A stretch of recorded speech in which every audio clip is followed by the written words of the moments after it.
नमस्कार, आप देख रहे हैं न्यूज़ 21 इंडिया। उत्तराखंड के चमोली जिले की ऋषि गंगा घाटी में रविवार को हिमखंड के टूटने से अलकनंदा और इसकी सहायक नदियों में अचानक आई विकराल बाढ़ के चलते भारी तबाही मची है। बाढ़ के बाद करीब 50 से 100 लोग लापता बताए जा गए हैं।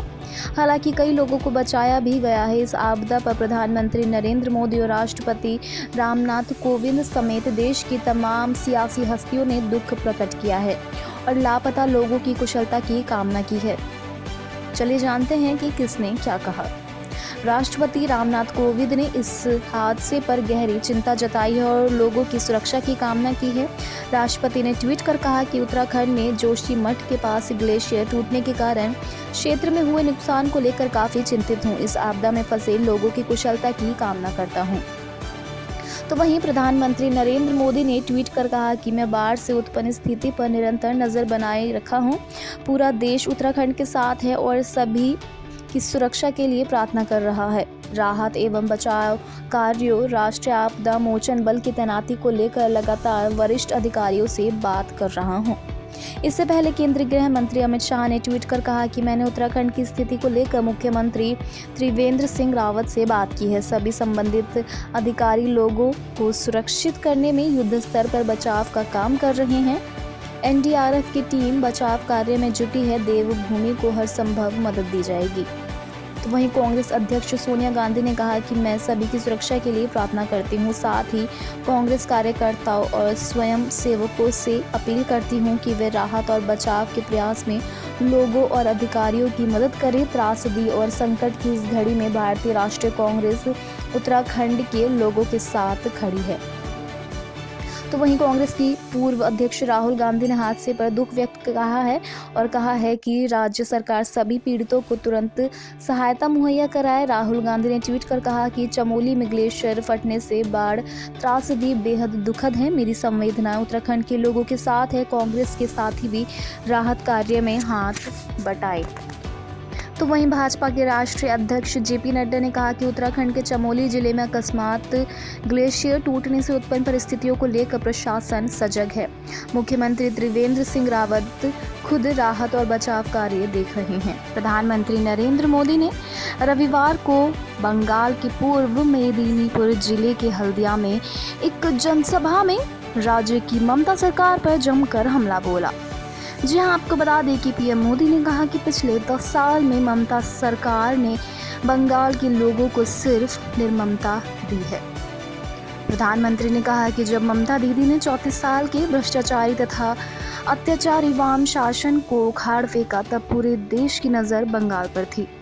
ममता बनर्जी ने तब परिवर्तन का नारा दिया था। लोगों को ममता बनर्जी से काफ़ी आस थी, लेकिन पिछले 10 साल में ममता सरकार ने यहाँ के लोगों को सिर्फ निर्ममता दी है। उन्होंने कहा कि ममता सरकार भ्रष्टाचार में डूबी है। चक्रवात के दौरान केंद्र सरकार की ओर से भेजे गए रुपयों में भी तृणमूल कांग्रेस के नेताओं और कार्यकर्ताओं ने हेराफेरी की। उन्होंने कहा कि ममता दीदी भारत माता की जय कहने से भी तिल मिला जाती है, लेकिन जब कोई देश के खिलाफ बोलता है तो वह चुप रहती है। मोदी ने कहा कि बंगाल में जब भाजपा की सरकार बनेगी तो किसानों को उनका पूरा हक मिलेगा। पहली कैबिनेट बैठक में ही किसान सम्मान निधि योजना लागू की जाएगी। किसानों का पुराना बकाया पैसा भी मिलेगा। प्रधानमंत्री ने कहा कि बंगाल के लोगों ने बुआ भतीजे की सरकार को राम राम कहने का मन बना लिया है और जल्दी है सरकार जाने वाली।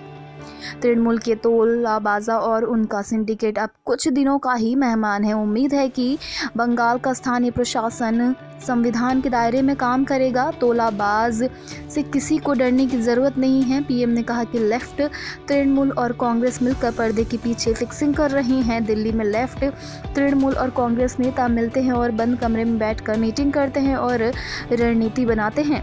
केरल में कांग्रेस और लेफ्ट मिलकर लूटते हैं और 5-5 साल का खेल करते हैं। हमें धोखेबाजी के खिलाफ सतर्क रहना है। AIMIM प्रमुख असदुद्दीन ओवैसी ने रविवार को प्रधानमंत्री पर निशाना साधा है। जी हां, आपको बता दें कि असुद्दीन ओवैसी ने पीएम मोदी पर निशाना साधते हुए कहा कि वह प्रदर्शनकारी किसानों को अपने निवास पर उसी तरह से आमंत्रित करें जिस तरह से उन्होंने अमेरिका के तत्कालीन राष्ट्रपति बराक ओबामा की मेज़बानी की।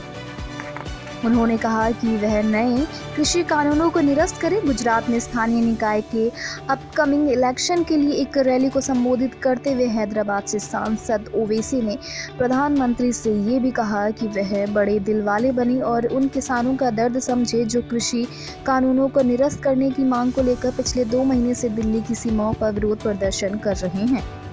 ओवैसी के नेतृत्व वाली ऑल इंडिया मजलिस ए इत्तेहादुल मुस्लिम गुजरात में अहमदाबाद और भरूच में भारतीय ट्राइबल पार्टी के साथ गठबंधन में चुनाव लड़ रही है। ओवैसी ने कहा कि जिस तरह से किसानों के साथ व्यवहार किया जा रहा है वह सही नहीं है, यह गलत है। प्रधानमंत्री को किसानों को अपने निवास पर आमंत्रित करना चाहिए, जैसे उन्होंने बराक ओबामा को 2015 में अपने हाथों से चाय पेश की थी, जो कि सही था क्योंकि वह हमारे मेहमान थे। हम उम्मीद करते हैं कि प्रधानमंत्री किसानों को आमंत्रित करेंगे, उन्हें चाय और बिस्किट देंगे और उनसे कहेंगे कि कृषि कानूनों को निरस्त किया जा रहा है और यह कि उन्हें खुश होना चाहिए।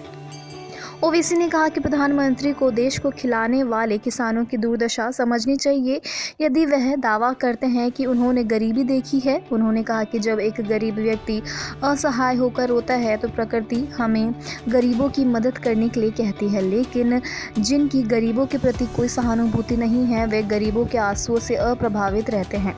हम किसानों के साथ हैं, वे हमारे अन्नदाता है, वे हमें भोजन मुहैया कराने के लिए कड़ी मेहनत करते रहते हैं।